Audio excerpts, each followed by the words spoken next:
Sotara yakare, winnam sotara yakare. Aron winnam paget ning neram ya, wala nyo yaram we. Babara takandare ya, nduko nyan dunia kaya. Winnam paratora bemye, yera bem kondo kon winni yande. Sotara yakare, wayu wiramba sotara yakare.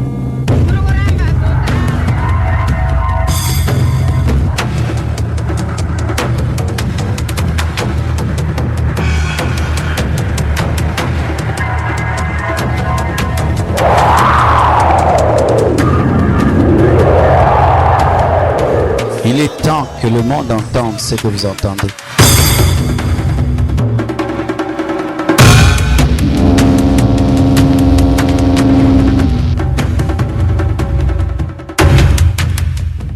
Amis auditeurs et auditrices de la radio Évangile Développement, encore une fois de plus, nous vous souhaitons la bienvenue à votre émission hebdomadaire Alarme du Réveil. Une émission qui vous est présentée par la mission Soupir du Réveil. Et aujourd'hui, nous allons continuer avec notre thème principal, un appel à l'angoisse. Un appel à l'angoisse. Ce message du défunt pasteur David Wilkerson. Et nous trouvons qu'il est toujours nécessaire de lancer cet appel jusqu'à ce que le peuple de Dieu réponde dans l'unanimité afin que le réveil puisse survenir partout dans le monde pour l'Église corps de Christ du monde entier. Et donc, nous ramenons ce message dans l'actualité et nous lançons toujours cet appel. Et nous osons croire que le peuple de Dieu va se réveiller, va se lever et répondre à cet appel au nom puissant de Jésus-Christ. Et aujourd'hui, nous allons voir un sous-thème, les gens que Dieu utilise dans le réveil. Les gens que Dieu utilise dans le réveil. Nous allons prier. Seigneur Dieu Tout-Puissant, nous te bénissons, nous te magnifions. Merci de nous permettre encore une fois de plus d'être utilisés comme instrument pour parler à ton peuple. Nous demandons que ton Esprit Saint, qui est l'enseignant parfait, touche chacun, parle au cœur et transforme les vies, transforme ton Église, transforme le monde entier au nom puissant et merveilleux de Jésus-Christ. Amen. Depuis la chute de Lucifer, Dieu a toujours utilisé des hommes pour manifester sa gloire sur la terre. D'ailleurs, le but de Dieu dans la vie de tout homme, c'est que ce dernier le glorifie, lui et lui seul. Tout homme a été créé pour glorifier Dieu. C'est d'ailleurs pourquoi Dieu déteste les orgueilleux, car ils sont ses adversaires directs. Et dans les réveils également, Dieu utilise des hommes dans le seul but de le glorifier lui seul. Ainsi, si quelqu'un a d'autre chose dans son cœur que Dieu, il ne sera jamais utilisé pour le réveil. Sinon, on pourra faire un réveil à notre façon, mais ça ne sera pas celui qui vient de Dieu. Mais Dieu mettra toujours la différence entre le vrai et le faux, quelle que soit leur apparence. Et pour que Dieu utilise un homme dans le réveil, il y a toujours des exigences pour attirer son attention. Et nous allons voir aujourd'hui quelques exigences qui attirent l'attention de Dieu pour susciter le réveil. Nous allons lire nos Bibles dans Genèse 32. Genèse 32, le verset 24 à 28. Genèse 32, verset 24 à 28. Nous lisons. Jacob demeura seul. Alors un homme lutta avec lui jusqu'au lever de l'aurore.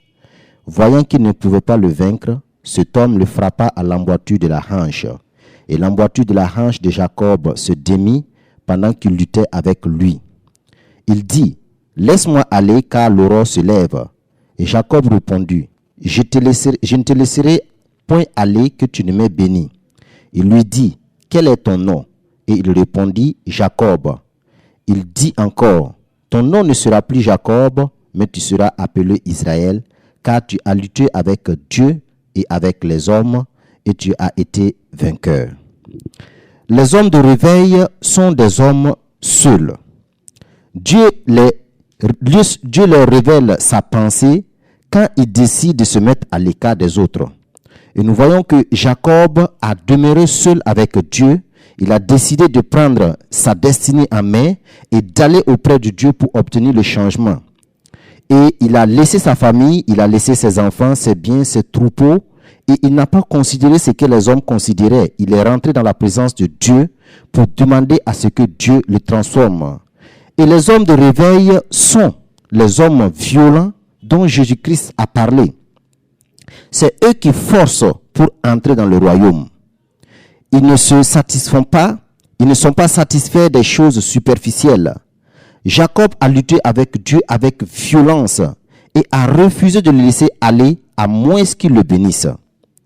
Et les hommes de réveil sont des hommes sincères. Ils font des prières sincères à Dieu. Ils se révèlent toujours tels qu'ils sont. Ils ne sont pas hypocrites. Ils ne sont pas menteurs quand ils s'approchent de Dieu. Ils se révèlent tels qu'ils sont. Jacob a dit à Dieu qu'il s'appelait Jacob. Et Jacob veut dire un trompeur. Jacob veut dire un escroc. Jacob veut dire un usurpateur. Et il s'est révélé à Dieu tel qu'il est, dans la solitude. Il a laissé les considérations des hommes, mais ça s'est approché de Dieu tel qu'il est. Les hommes de réveil ne s'intéressent pas au titre que les gens leur donnent, mais ils préfèrent occuper le poste que Dieu leur donne lui-même. La bénédiction réelle venant de la bouche de Dieu en personne, c'est ce qui intéresse les hommes de réveil. C'est pourquoi Jacob a laissé le nom qu'il a obtenu de ses parents pour recevoir le nom que vient de la bouche de Dieu lui-même. Ses parents l'ont appelé Jacob, mais Dieu l'a appelé Israël.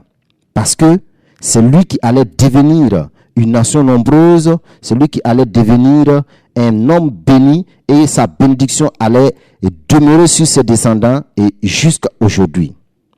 Lisons également dans Exode, le chapitre 2. Exode chapitre 2, versets 11 à 14. Exode 2, versets 11 à 14. En ce temps-là, Moïse, devenu grand, se rendit vers ses frères et fut témoin de leurs pénibles travaux. Il vit un Égyptien qui frappait un Hébreu d'entre ses frères. Il regarda de côté et d'autre, et voyant qu'il n'y avait personne, il tua l'Égyptien et le cacha dans le sable. Il sortit le jour suivant, et voici, deux Hébreux se querellaient. Il dit à celui qui avait tort, « Pourquoi frappes-tu ton prochain ?» Et cet homme répondit, « Qui t'a établi chef et juge sur nous? Veux-tu me tuer comme tu as tué l'Égyptien ?» Moïse eut peur et dit, « Certainement, la chose est connue. » Les hommes de réveil refusent toujours les compromis et préfèrent être des vrais enfants de Dieu. Parce que Moïse est né dans la maison de Pharaon, dans le palais royal. Mais quand il a grandi, quand il a pris conscience de sa vraie nature, il est sorti de chez le Pharaon pour aller vers ses frères qui étaient pourtant dans l'esclavage. Les hommes de réveil refusent de se conformer aux principes de ce monde, mais préfèrent vivre leur vie comme de vrais enfants de Dieu. Les hommes de réveil se préoccupent toujours du bien-être du peuple de Dieu et sont toujours prêts à défendre la cause du faible, à faire triompher la justice. Et nous voyons que Moïse a tué l'Égyptien parce que l'Égyptien opprimait ses frères. Et il a dénoncé le tort de son compatriote le jour suivant. Et son frère n'a pas compris ce qu'il était en train de faire. Les hommes de réveil sont souvent très mal compris et mal jugés.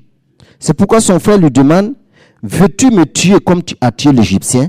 Mais en réalité, Moïse était en train de lutter pour triompher la justice. Il était en train de lutter pour que les yeux de ses frères s'ouvrent afin qu'ils puissent croire et espérer en Dieu pour qu'il les suscite la libération, pour qu'il les accorde la délivrance de l'esclavage. Les hommes de réveil rencontrent toujours Dieu. C'est pourquoi ils ne parlent pas des choses théoriques. Ils parlent des choses qu'ils ont entendues dans la présence intime de Dieu. Leurs cœurs sont consumés par le message que Dieu leur a révélé. Et nous voyons que Moïse a rencontré Dieu. Les hommes de réveil ne se contentent pas de survoler la vision de Dieu. il cherche à la comprendre en profondeur. Et nous voyons cela dans Exode 3, le verset 2 à 4. Exode 3, le verset 2 à 4. L'ange de l'Éternel lui apparut dans une flamme de feu au milieu d'un buisson. Moïse regarda, et voici, le buisson était tout en feu, et le buisson ne consumait point. Moïse dit, « Je vais me détourner pour voir quelle est cette grande vision, et pourquoi le buisson ne se consume point. » L'Éternel vit qu'il se détournait pour voir, et Dieu l'appela du milieu du buisson et dit, « Moïse, Moïse !» Et il répondit, « Me voici. » Et comme je l'ai dit, les hommes de réveil ne se contentent pas de survoler la vision de Dieu. Ils cherchent à la comprendre en profondeur. Et Moïse était un berger. Il était avec son troupeau, il était avec ses brebis. Et quand il a vu le buisson ardent, il a laissé son troupeau pour aller s'approcher et voir ce que cela signifiait. Et la Bible nous dit que Dieu a vu qu'il s'était détourné. Il a laissé toutes ses occupations, il a laissé toute cette préoccupation, il a laissé son ministère. Et pour s'approcher en profondeur et connaître ce que Dieu cherchait à lui révéler. Et cela a attiré l'attention de Dieu et Dieu l'a appelé. Les hommes de réveil prononcent toujours la vérité, même si on les contredit. Ils restent fermes, car leur parole finit toujours par engloutir les contradictions. Et nous voyons avec Exode 7, les versets 10 à 12. Exode 7, les versets 10 à 12. Mais Pharaon appela des sages et des enchanteurs et les magiciens d'Égypte, et aussi en firent autant par leur enchantement. Ils jetèrent tous leurs verges, et elles devinrent des serpents. Et la verge d'Aaron engloutit leurs verges. Et nous voyons que Moïse a fait un miracle. Moïse a fait ce que Dieu lui a recommandé. Mais Pharaon aussi a appelé ces magiciens, ces sages qui sont venus contredire ce que Moïse avait fait. Mais Moïse est resté ferme. C'est pourquoi, quand Dieu te révèle la vérité, dis-la. Même si on te contredit, même si pour un bout de temps, on va te voir comme un menteur, même si pour un bout de temps, on va t'humilier, même si pour un bout de temps, on va te contredire, et leur contradiction aura un effet, reste patient. Parce que tôt ou tard, la vérité de Dieu triomphe toujours. Et Moïse et Aaron ont fait ce que Dieu leur a ordonné. Les sages ont fait de même, mais plus tard, le serpent de Moïse a englouti ceux des sages de Pharaon. Même si on te contredit, tôt ou tard, ta parole va reprendre le dessus. Les hommes de réveil n'ont pas peur des hommes, car Dieu fait d'eux des dieux devant leur Pharaon. Devant les pharaons qui se tiennent devant eux. Et dans tout réveil, les pharaons sont toujours les dirigeants religieux, c'est-à-dire les pasteurs charnels, les faux chrétiens qui sont des responsables dans les églises. C'est toujours ceux qui vivent dans l'hypocrisie, c'est toujours ceux qui font semblant, ceux qui sont des chrétiens d'étiquette, mais en réalité sont des païens qui sont dans les églises, sont des païens qui ont un nom chrétien, sont des païens qui viennent à l'église, mais leur cœur n'est pas à Dieu. C'est toujours eux, les réveils, et les pharaons du réveil. Toujours et toujours. Dans l'histoire du réveil, c'est toujours les dirigeants religieux qui ont été les pharaons pour les revivalistes. Les hommes de réveil ne se contentent pas des flatteries ni des illusions, mais ils iront toujours auprès de Dieu pour obtenir quelque chose de concret. Et nous voyons cela dans 1 Samuel 7, le verset 1 à 10.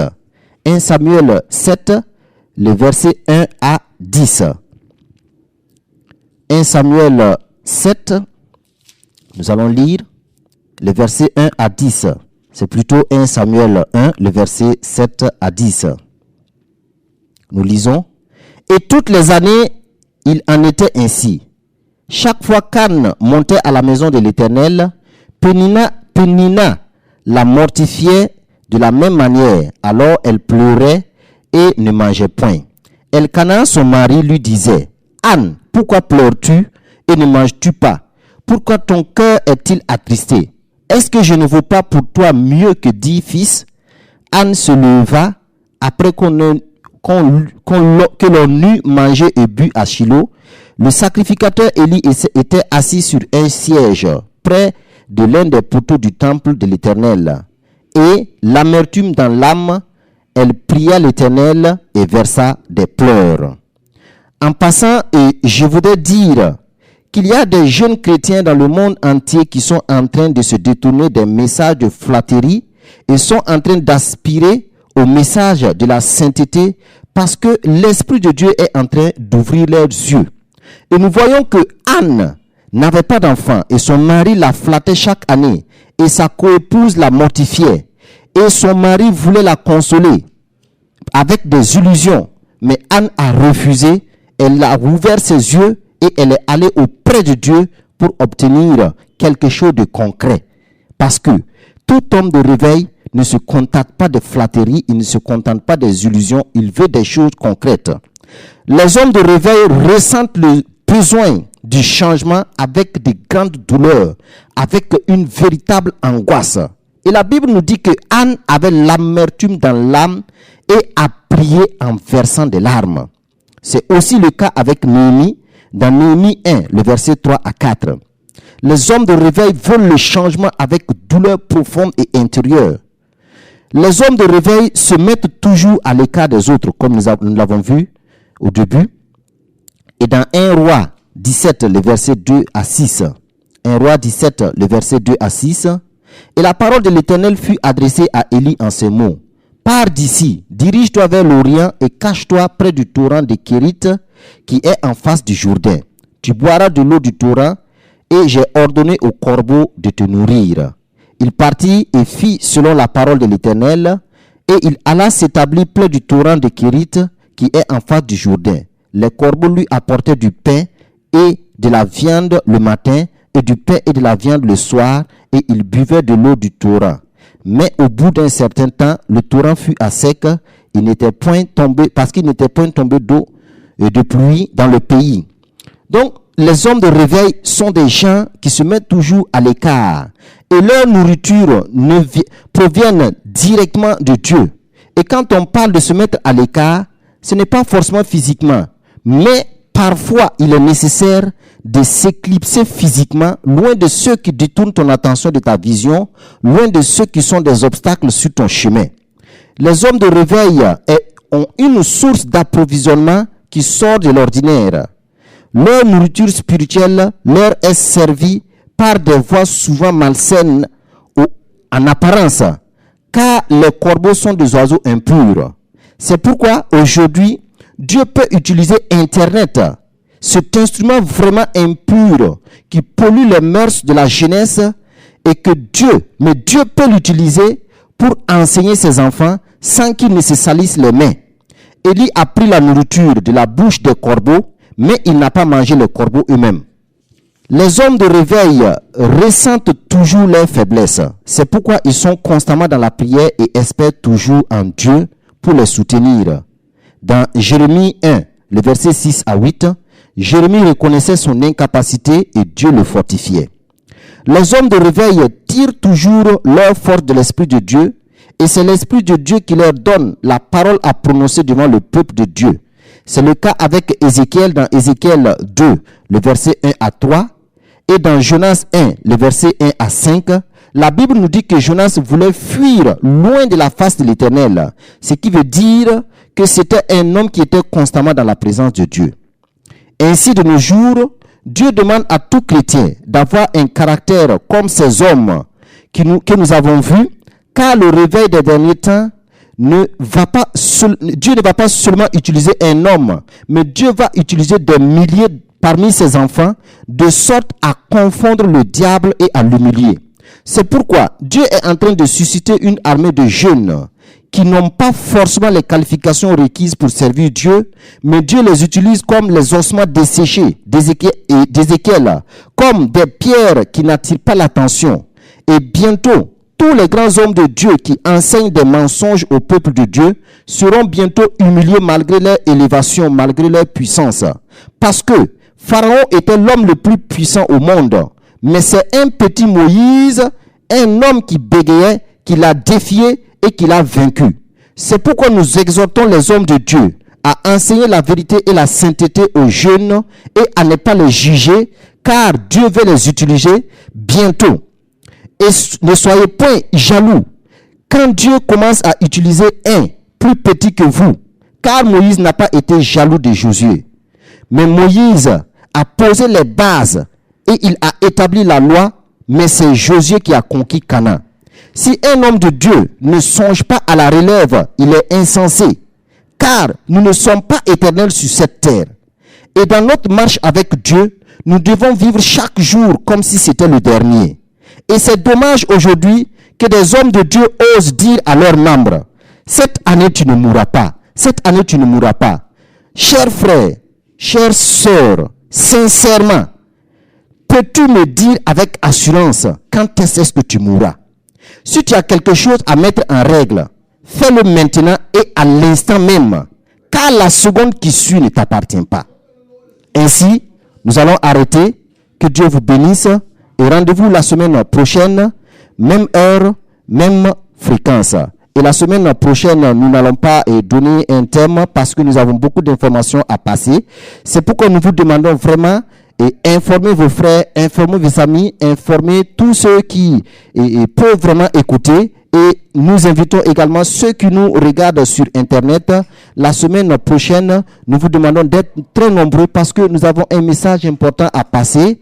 Et vraiment, vous allez voir que l'œuvre que nous croyons difficile, en réalité, c'est parce que nous regardons au-delà de ce qu'il faut. Dieu a des moyens simples pour vraiment susciter le réveil. Et c'est ce que nous allons faire. Et beaucoup de choses vont s'accélérer et le diable sera bientôt humilié. Et nous allons vraiment provoquer la venue de notre Seigneur le plus tôt possible. S'il devait venir dans 10 ans, nous ferons de telle sorte qu'il vienne dans 5 ans. S'il devait revenir dans une semaine, nous ferons de telle sorte qu'il revienne dans 3 jours. Ainsi, mes frères et sœurs, il n'est pas dans ton intérêt de jouer à l'autruche. Parce que quand l'autruche fonce sa tête dans le sable, cela ne le protège même pas du tout. Joins-toi au mouvement de l'Esprit de Dieu et laisse la foule, parce que la foule ne va pas te sauver. Jésus dit que le chemin qui mène à la vie, elle est étroite, elle est resserrée, elle est coincée. Mais le chemin qui mène à la perdition est large. Ainsi, mes frères et sœurs, consacrez-vous à votre vie de manière sincère, de manière vraie. Et ne soyez pas des chrétiens d'étiquette, car c'est la honte qui vous guette. Rendez-vous la semaine prochaine. Que Dieu vous bénisse. C'était avec vous la mission Soupir du Réveil dans l'émission Alarme du Réveil. Il faut des gardiens du temple, des gardiens du temple. We need guardians of the temple Qui ne doivent pas être muets. who need to speak. Qui ne doivent pas être des chiens qui n'aboient pas. Il faut aboyer. They need to speak and tell the truth. Il faut aboyer quand il y a le voleur qui entre dans l'église. They need to tell the truth when the thief is coming in the church. Des gardiens de la doctrine. We need the guardian of the Des gardiens doctrine, de la vision. the guardian of the vision, Des gardiens de la pensée de Dieu. the guardian of the thought of God. When I'm paratora bem ye, yera bem kondo kumeni yande. Abarami gandoya, aroka naba weni yanwe. Amuiri gandoya, amrokumba weni yanwe. Eteni gandoya, sakupun weni we. Gandaro, yikundo kumeni yanwe. Yamya gandabi, yikundo kumeni yande. Je veux dire, après plusieurs observations, en regardant ce qui se passe autour de moi, que le monde est drôle à cause de plusieurs contradictions sociales, spirituelles, financières et matérielles. Je chante ce cantique pour dire non à toute injustice sur terre.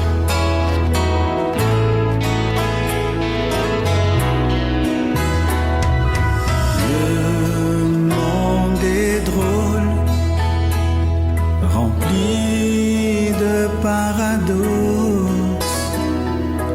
les hommes s'en foutent, entraînés par leur passion. Y a-t-il ici-bas quelqu'un qui peut dire non? Y a-t-il ici-bas un homme qui peut se lever.